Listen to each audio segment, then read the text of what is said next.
کراچی سمیت سندھ کے دیگر اضلاع میں تقریباً 107 یونین کونسلز یونین کمیونٹیز کے اکاؤنٹ فریز کر دیے گئے ہیں۔ 17 جنوری 2023 کو سندھ بینک کے صدر اور deputy director project director general CRMS directors headquarter NADRA Islamabad کو خط لکھ دیا گیا۔ انہوں نے کہا کہ مختلف یونین کونسلز کی سطح پر اطلاعات آئی تھیں کہ وہ غیر قانونی طور پر نادرا ڈیوائس استعمال کر رہے ہیں اور اس کے لیے یقینی طور پر اس کی روک تھام کرنا ضروری ہے۔ اس لیے اس کو میک شور بنایا جا رہا ہے کہ یونین کونسل کے سیکرٹریز کوئی غلط کام نہ کر سکیں۔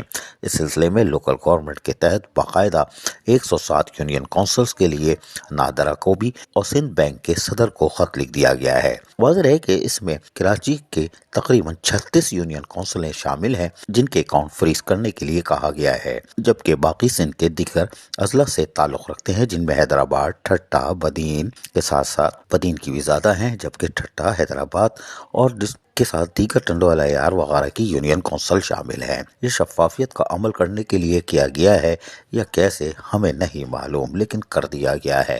اب ان یونین کونسلز کے فنڈ بھی اب محفوظ ہو جائیں گے اور یقیناً ہونے چاہیے، اور اس کے لیے جو کوشش کر رہا تھا اس کو دائیں بائیں کر دیا گیا تھا اور اس کی کوششوں کو متاثر کرنے کی کوشش کی جا رہی تھی۔ لیکن حیران طور پر ڈائریکٹر 1 منصور نواز شیخ کی دستخط سے جو یہ لیٹر جاری ہوا ہے اس میں یقینی طور پر لوکل یا گورنمنٹ کے یا سندھ حکومت کے فنڈز کو جو کہ یونین کونسل کی سطح پہ اس کو محفوظ بنانے کے لیے کیا جا رہا ہے۔ اب یہ کل کھل جاتے ہیں یا پرسوں ہمیں نہیں معلوم، اس لیے کہ ربڑی تو ربڑی ہوتی ہے لیکن سردی ہے چکن کورن سوپ تو ضروری ہے۔ عزیز عارف، KBS بلدیاتی نیوز کراچی۔ ایسی ہی خوبصورت ویڈیوز فیوچر میں حاصل کرنے کے لیے ریڈ بٹن پر کلک کر کے اور بیل آئیکن کو پریس کر کے ہم سب کے سبسکرائبر بننا مت بھولیے۔